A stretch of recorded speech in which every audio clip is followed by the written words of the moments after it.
20 நாட்கள்ல ஒரு 20 சிட்டிங் 30 நாட்கள்ல இயல்புலைக்கு கொண்டு வந்தோம்னா அது ஒரு மாபெரும் புரட்சி என்று தான் சொல்ல வேண்டும். ஓகேவா? ஸோ இதுல என்னென்ன பண்ணணும் அப்படின்னு பார்த்தீங்கன்னு சொன்னால், அக்குபஞ்சர் வந்து DU20 இந்த உச்சந்தலையில் இருக்கு DU20 இந்த இமேஜ் நாங்கள் வைக்கிறேன். DU20 எக்ஸ்ட்ரா 1 அப்படின்னு சொல்றது.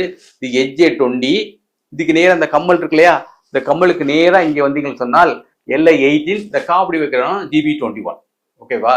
இப்ப பாருங்க, நம்ம முன்னோர்கள் என்ன சொல்லியிருக்காங்க தெரியுமா? இங்க பாருங்க, இங்க திருநீர் எடுதல், இங்க திருநீர் வைக்கிறோம் இல்லையா, இதை வந்து இங்க ஸ்டிமுலேட் பண்றதுக்கு, இங்க வந்து துண்ணூறு இப்படி பூசிக்கிறோம் இல்லையா, இங்க பாருங்க இப்படி பாருங்க பாருங்க, இங்க துண்ணூறு இப்படி பூசிக்கிறோம் இல்லையா, இது அந்த பாயிண்டை தூண்டுவதற்கு.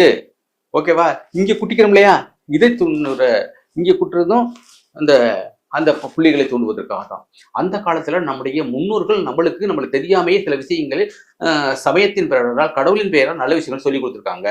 அதனால இங்க அழுத்தம் கொடுக்கணும், இங்க உச்சியில் அழுத்தம் கொடுக்கணும், இங்க அழுத்தம் கொடுக்கணும், இந்த கம்மலுக்கு நேரா இங்க கழுத்துல இப்படி அழுத்திக்கிறணும், அடுத்து இங்க தட்டிக்கணும், இங்க தட்டிக்கணும்.